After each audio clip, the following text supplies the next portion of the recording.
Senhores, bom dia, boa tarde, boa noite. Está começando mais um Talk to Biz, a nossa coluna semanal sobre estratégia, gestão, marketing e inovação. O meu nome é Bruno Garcia, eu sou professor e profissional na área de marketing e business, e aqui você já sabe, toda semana a gente traz um tema novo a respeito do mundo dos negócios, mas também a gente faz comentários sobre notícias e acontecimentos que podem ter um impacto na sua empresa, no seu planejamento estratégico ou na sua carreira. Lembrando sempre que esse podcast está lá disponível em talktobiz.com ou talktobiz.com.br, são os nossos endereços virtuais. É claro que você encontra o Talk to Biz nas principais plataformas de podcast da atualidade. Em qualquer uma dessas plataformas, basta você buscar por Talk, o número 2 e Biz, que você nos encontra. Sempre fica o meu convite para que conheçam o nosso canal no YouTube, Talk to Biz no YouTube. Tem até uma coisa para falar sobre o canal. Nos últimos 2 meses a gente acabou não conseguindo atualizar tanto o canal quanto a gente gostaria. Eu assumi alguns novos compromissos profissionais e a produção em vídeo toma um pouco mais de tempo, né? Bem mais tempo do que a produção do podcast. Então o canal, nas últimas, desde junho para julho, ele não tem recebido tantas atualizações quanto antes, foram poucos vídeos e o que tem acontecido toda semana é a publicação do episódio do podcast, mas eu já tenho material sendo produzido, a gente está com material novo aí engatilhado, quanto antes a gente vai retomar essa produção em vídeo no YouTube. Tem algumas novidades, tem um documentário que eu estava produzindo e fiz uma série de entrevistas com especialistas para falar sobre o futuro do marketing digital. Tem outras coisas também vindo por aí, portanto, aguardem, tenham paciência, porque realmente os compromissos profissionais se tornaram mais intensos de junho para cá. E aí a produção no YouTube, que estava num ritmo bem mais frenético, ele estava fazendo até 3 vídeos por semana, em algumas semanas 4 vídeos, ela realmente deu uma reduzida considerável. No entanto, já estamos trabalhando em novos conteúdos, em breve teremos boas novidades, portanto, se você gosta do conteúdo que a gente produz por aqui no formato podcast, certamente vai curtir. Já tem muita coisa no nosso canal no YouTube, então tem muito vídeo bacana sobre vários temas, sobre branding, sobre marketing digital, sobre estratégia. Portanto, tem muita coisa legal, vale a pena, fica o meu convite mais uma vez, assinem e acompanhem o nosso canal Talk to Biz no YouTube. E hoje temos mais um episódio sobre branding, sobre estratégias para a construção de marca, e eu quero falar hoje sobre 4 pontos fundamentais para a gestão de branding. É muito comum, já falei isso aqui em outros episódios, é muito comum que as pessoas, quando pensam em construção de marca ou pensam na manutenção, na gestão de uma marca já constituída, que elas olhem esse desafio apenas pela perspectiva da comunicação. Em quantos episódios aqui do Talk to Biz eu já falei sobre isso, e quem foi meu aluno ou quem é meu aluno sabe que eu constantemente estou repetindo essa afirmação. E aí eu reuni 4 pontos que de fato são pontos de sustentação para uma boa estratégia de construção de marca, e justamente nenhum deles passa pela comunicação, e são justamente esses pontos que eu quero trazer para vocês no episódio de hoje, para que a gente tenha um olhar mais amplo sobre as estratégias de construção de marca, para que a gente tenha um olhar mais completo. Na verdade, quando eu olho o processo de construção de marca apenas pela perspectiva da comunicação, eu estou tendo uma visão um tanto quanto míope, um tanto quanto incompleta a respeito desse processo de construção. Não é para o pessoal da comunicação ficar bravo comigo. Bruno, a comunicação também é importante, a criatividade, é claro que é. Todos esses aspectos são importantes sim, para você reforçar a marca, para você impactar corretamente os consumidores, para você impactar corretamente a sociedade. O grande ponto é, quando eu olho o branding por uma perspectiva estratégica, que é a perspectiva correta, e aí tem uma série que eu gravei no início do ano passado, se eu não me engano, no início de 2022, 4 episódios do Talk to Biz especial Branding mais Consumo. Foi a época que eu estava com o curso de pós-graduação Branding mais Consumo lá na faixa. E aí tem um dos episódios onde eu falo especificamente sobre isso, branding por uma perspectiva estratégica e não apenas por uma perspectiva operacional, porque aí nessa ponta aí da operação envolve também a comunicação. E aí o grande questionamento que eu já deixo, caso você esteja se perguntando o que vem primeiro, a comunicação, a criatividade ou a análise estratégica em relação à marca, se você fizer só a comunicação, será que a marca consegue performar tão bem? Será que se eu pegar as marcas mais valiosas hoje do mundo, as marcas mais bem aceitas, as marcas que estão realmente no topo aí de qualquer ranking, a gente pode acreditar todo esse resultado apenas ao esforço de comunicação? Eu acho que seria olhar a coisa por um viés muito superficial, muito ingênuo até, eu diria, não é? Uma maneira muito ingênua de você enxergar a realidade empresarial e toda a abordagem que essas empresas desenvolvem para chegar a tal resultado. Portanto, eu enumero aqui 4 pontos que são pontos, no meu entender, fundamentais para dar sustentação a uma estratégia sólida de branding. Vale destacar também que esses pontos eu não estou tirando da cartola. Tem uma série de livros que aí quem quiser pode fazer contato comigo para que eu passe as referências bibliográficas, mas tem toda uma série de livros do David Acker, os próprios livros do Kotler que também vão tratar sobre branding, tem a coletânea da Kellogg School of Management e foram outros tantos autores que falam sobre esse processo de construção de marca, portanto, tudo isso é muito embasado, não são pontos que eu simplesmente estou tirando do achismo, como muita gente faz aí pela internet. Vamos lá, afinal de contas, que pontos são esses que eu tenho que trabalhar para dar sustentação a uma boa estratégia de construção de marca? Primeiro deles, entender que o processo de construção de marca é um processo gerencial e não apenas operacional. Significa que a marca precisa ser tratada a nível de gestão. Significa que eu preciso atuar em todos os setores da empresa e principalmente em todos os pontos de atuação da empresa para que eu garanta a mesma capacidade de entrega, a mesma capacidade de diálogo. Tem uma coisa que acho que o próprio David Acker fala nos seus livros, que é: marca é promessa, mas também é uma jornada. Portanto, eu tenho que garantir que ao longo de toda essa jornada que o consumidor faz em contato com a nossa marca, que a promessa da marca, as promessas que foram feitas ao longo da comunicação da marca, sejam todas elas cumpridas, sejam todas elas entregues. E isso demanda que eu entenda branding por uma perspectiva gerencial e não apenas operacional. Também já gravamos episódios aqui sobre isso. Se eu olhar branding apenas pela perspectiva operacional, certamente eu vou tacar todas as minhas energias, todas as minhas fichas nos esforços de comunicação, que eles vão ter alguns resultados que são resultados pertinentes à comunicação, mas talvez um dos pontos mais importantes em todo esse processo, que é a capacidade de entrega e a manutenção de um diálogo coerente, talvez isso se perca justamente porque eu não estou olhando esse desafio por uma perspectiva verdadeiramente gerencial. Por isso, inclusive, que se coloca a responsabilidade do branding num primeiro plano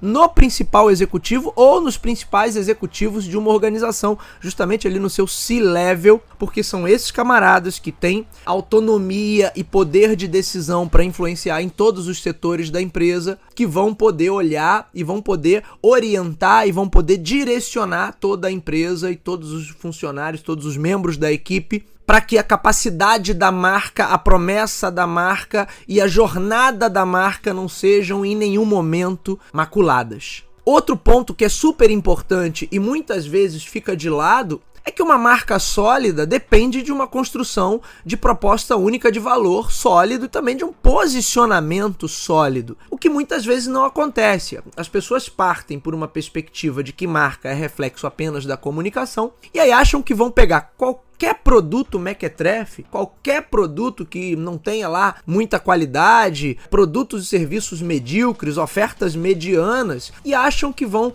usar toda aquela perfumaria por cima desses produtos e que isso vai dar resultado, isso vai gerar marcas sólidas, vai gerar marcas relevantes. Isso está errado. Na verdade, o processo de construção de marca, ele parte da proposta de valor. Ele parte do desenvolvimento de uma oferta que seja única, que tenha pontos focais diferenciados, que tenha características fortes, no mínimo, mesmo que não seja uma oferta nossa, 100% diferente, super inovadora, o suprassumo da inovação, mas essa oferta precisa ter, no mínimo, pontos de destaque. Se a oferta não tem nem isso, o que pode ser trabalhado no branding? O que pode ser trabalhado nessa comunicação? Aí é até pior, porque eu pego toda essa responsabilidade e jogo no colo da equipe de comunicação como se eles tivessem que desenvolver o diferencial da oferta. Quando, na verdade, essa oferta, na sua essência, precisa ter características que a coloquem numa posição de vantagem. Algum tipo de vantagem, pelo menos.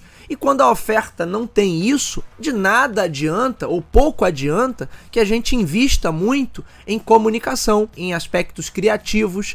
Isso pode ajudar, claro, a tornar a marca mais conhecida, aumentar o alcance dessa marca, mas não vai fazer milagre em relação à oferta. As pessoas vão consumir daquilo, talvez percebam que não tem nada demais, e aí aquela marca pode até se tornar muito mais conhecida, mas não se torna relevante. O posicionamento é um reflexo direto disso. Se eu não tenho uma proposta única de valor, eu vou partir para aqueles posicionamentos genéricos ou posicionamentos que eu poderia chamar aqui no mínimo de cínicos. Quando a empresa adota um tom, adota um discurso, adota uma determinada narrativa apenas pela perspectiva publicitária, por uma perspectiva poética, mas nada daquilo é levado a sério, nada daquilo é tratado internamente, nada daquilo serve no mínimo para orientar as políticas de atendimento ao cliente. Então são essas promessas vazias da qual a publicidade está cheia e a gente cansa de ser impactado por elas, mas que não geram absolutamente nada. Você sequer lembra de quem foi que te fez aquela promessa vazia e mentirosa, porque você a priori já sabe que é uma promessa mentirosa, às vezes está na cara, né? Está escrito na testa assim, a empresa não vai te entregar isso. É apenas uma promessa cínica e vazia do discurso publicitário.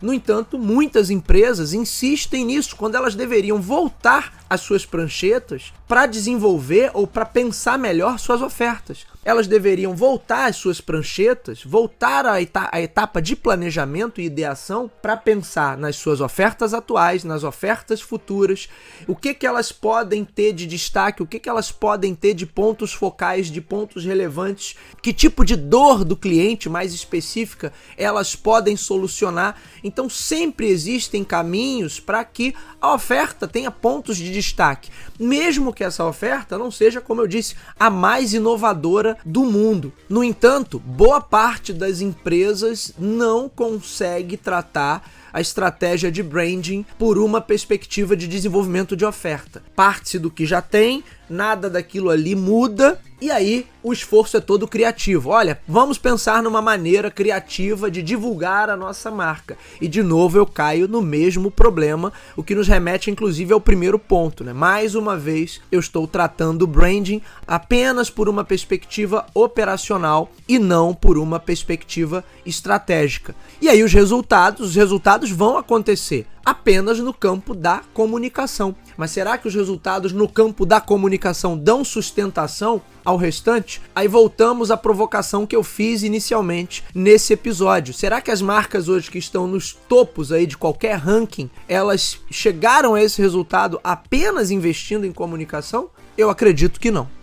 Um terceiro item que eu trago nessa lista é a gestão do portfólio de marcas, também por uma perspectiva estratégica. Em muitas situações, as empresas pensam apenas na sua marca mãe ou na sua marca corporativa, ou seja, seu principal nome, sua principal bandeira, a marca que de fato recebe maior reconhecimento, mas não pensamos ou não olhamos estrategicamente para as linhas de produto, para diferentes marcas que foram desenvolvidas para diferentes categorias, e muitas oportunidades às vezes são perdidas justamente porque está se olhando marca como se fosse uma estratégia sempre monolítica, tem que trabalhar a marca mãe, a marca principal, e não se pensa em toda a abordagem e na riqueza de oportunidades estratégicas que temos quando estamos olhando de forma mais detalhada para esse portfólio. Portanto, se pensa muito na marca mãe, na marca corporativa, e é como se a estratégia de branding estivesse focada apenas nela. E aí a empresa tem muitas vezes um portfólio rico, até bastante interessante, mas ela trabalha a estratégia de branding como se fosse uma empresa de arquitetura de marca monolítica, ou seja, tem um único nome e esse nome é trabalhado para tudo. Portanto, se perde capacidade estratégica e capacidade de ação quando eu não olho para esse portfólio de marcas com o cuidado, com o critério que seriam necessários. Esse é um ponto crucial, principalmente quando a empresa está trabalhando com processos de expansão, quando ela está ampliando seus canais de venda, quando ela está ampliando suas linhas de produto. E aí as decisões que são tomadas a nível de marca são sempre decisões críticas, são sempre decisões que vão ditar para mais ou para menos a performance que cada marca, que cada produto ou que cada canal de vendas vai entregar. Portanto, isso tem que ser pensado com muito critério.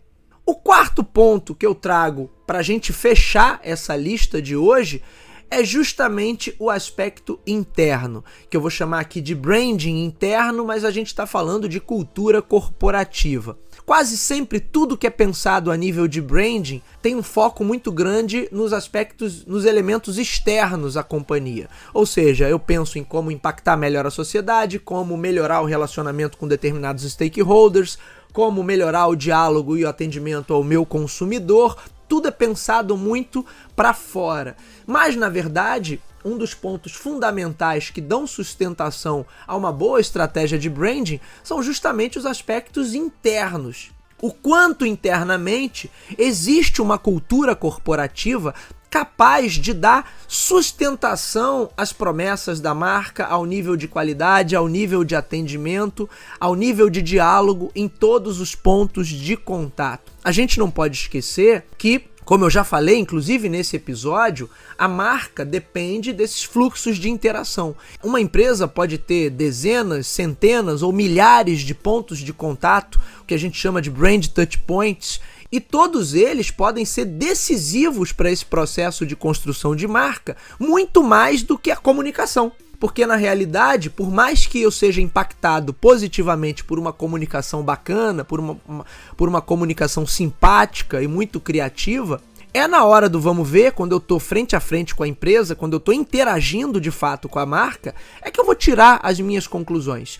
E aí todo o esforço gerencial, toda a capacidade de análise e toda a qualidade que o produto tenham não vão sustentar a relevância da marca se a empresa, justamente nesses momentos da verdade, ou seja, nesses momentos de interação, ela não for capaz de dar sustentação a isso, ela não for capaz de garantir que a coisa realmente aconteça da maneira correta. Portanto, eu preciso trabalhar o branding por uma perspectiva também interna e não apenas pela perspectiva externa, como comumente ele é trabalhado. E aí, minha gente, esse é um problema muito mais de cultura corporativa. Não é uma questão simplesmente de fazer comunicação interna, porque aí eu caio no mesmo erro, faço uma comunicação cínica para fora, para o meu consumidor, e faço uma comunicação cínica também para dentro, para a equipe interna, uma comunicação que ninguém vai levar a sério, que ninguém vai acreditar, que ninguém vai mudar o seu modo de operação, o seu modo de atuação por conta daquilo. Portanto, não é simplesmente fazer comunicação interna e informar as pessoas. Informar as pessoas é até um ponto super importante, porque o que mais acontece hoje é que muitas vezes os próprios funcionários de uma empresa são os últimos a saber das novidades. Eles ficam sabendo pelos clientes. O cliente chega no balcão e fala, tem isso aqui acontecendo, e o funcionário que deveria estar sabendo não está sabendo. Então é claro que tem um problema crítico, sim, na parte de comunicação interna, mas não é simplesmente isso que vai resolver, porque eu preciso de uma cultura interna sólida se eu quiser de fato dar sustentação verdadeira a uma marca. Se a percepção de marca e o nível de qualidade percebida é um reflexo direto dessa interação em todos os pontos de contato que uma empresa possui, eu posso assegurar a vocês que, se uma empresa não consegue constituir uma cultura interna sólida, vai ser improvável, para não dizer impossível, que ela consiga fazer um atendimento de qualidade e de excelência na ponta. Isso não quer dizer que o Bruno tá querendo que a gente construa empresas perfeitas, que sejam verdadeiros paraísos, né? Que sejam ambientes internos utópicos. Não é isso. Toda empresa tem problemas, toda empresa tem suas falhas, toda empresa tem suas questões internas, por melhor que seja a cultura estabelecida, mas certamente vão ter atritos, vai ter gente que vai sair insatisfeita, e isso eventualmente vai se externalizar a partir de um desses pontos de contato, deixando também um consumidor insatisfeito. Afinal de contas, todos os processos internos, mesmo que a gente chama de back-office, quando eles são morosos, quando eles são mal feitos, quando eles são executados de uma forma incompetente, isso cedo ou tarde gera uma externalidade, cedo ou tarde gera um impacto para quem está do lado de fora. E esse impacto quase sempre está ligado à percepção de qualidade em relação a um produto ou serviço. Portanto, eu não estou dizendo que a empresa precisa ser perfeita internamente, que todo mundo tem que se amar e tem que ser o melhor e mais maravilhoso ambiente de trabalho do mundo, mas é preciso ter minimamente um ambiente e uma cultura interna que corroborem os valores da marca, que corroborem, que estejam em sintonia com tudo que a marca pretende constituir ou já constituiu, para que isso gere sustentação e gere coerência em todos os pontos de contato da marca com o público externo. Se não tiver isso, certamente a entrega tende a falhar. Por mais que a gente se esforce, por mais que todos os outros 4 elementos estejam sendo bem desenvolvidos, mas a chance de eu ter problemas na ponta aumenta exponencialmente. E aí é a marca que sai com grandes arranhões. Portanto, esse também é um elemento super importante para qualquer estratégia sólida de branding. Com isso, amigos, fechamos esse resumo aí de 4 pontos que eu considero fundamentais para dar sustentação a uma boa estratégia de construção de marca ou de manutenção de uma marca. É sempre importante a gente ressaltar que tudo isso precisa ser adaptado a cada situação, a cada empresa, mas eu entendo que esses 4 pontos são fundamentais e eles podem ser aplicados em qualquer situação. Se eu não entendo branding por uma perspectiva gerencial, se eu não tenho uma boa proposta de valor e um bom posicionamento, se eu não consigo gerenciar bem o meu portfólio e se eu não tenho uma cultura interna que dê sustentação a tudo isso, eu posso até fazer muita coisa legal, mas a gente vai estar ainda num campo muito superficial e na maioria das vezes a gente vai estar limitado à perfumaria, a ações de efeito cosméticos e a um discurso às vezes que beira o cinismo, para não usar até termos piores. E aí nesse caso você pode até ter alguns efeitos, tornar a marca mais conhecida, mas dificilmente ela vai se tornar uma marca relevante e mais respeitada pelo público. Muito bem, senhores, esse foi o nosso Talk to Biz de hoje. O meu nome é Bruno Garcia, estou nas principais plataformas sociais, Bruno Garcia no LinkedIn, Bruno_Talk to Biz no Instagram. Mandem o feedback de vocês, mandem perguntas e sugestões de temas para serem respondidos aqui no Talk to Biz. Muitos dos episódios que são gravados são ideias que eu recebo dos meus alunos em sala de aula ou quando eles pedem algum tema pelas redes sociais, então é sempre muito bacana e muito positiva essa troca. O nosso podcast está disponível nas principais casas do ramo. Se você é usuário Apple, vai lá no aplicativo de podcast do iOS. Se você é usuário Android, vai lá em Google Podcasts. Se você está acostumado a ouvir suas músicas e seus programas prediletos pelo Spotify, Deezer, Amazon Music e em tantas outras plataformas de podcast da atualidade, também estamos por lá. Basta buscar por Talk, o número 2 e Biz, que você nos encontra. Como todos vocês já sabem, também estamos no YouTube, Talk to Biz no YouTube, e você também nos encontra nos nossos endereços virtuais talktobiz.com e talktobiz.com.br. Sempre aquele meu pedido antes do encerramento: se você acompanha o nosso trabalho, gosta do conteúdo que a gente produz por aqui, compartilhe, indique para os seus amigos. Vamos atuar nessa corrente do bem, levando bom conhecimento e conteúdo sobre estratégia, gestão, marketing e inovação a um número cada vez maior de ouvintes. É isso, meus amigos, hoje ficamos por aqui, nos vemos na semana que vem, um abraço a todos, até lá!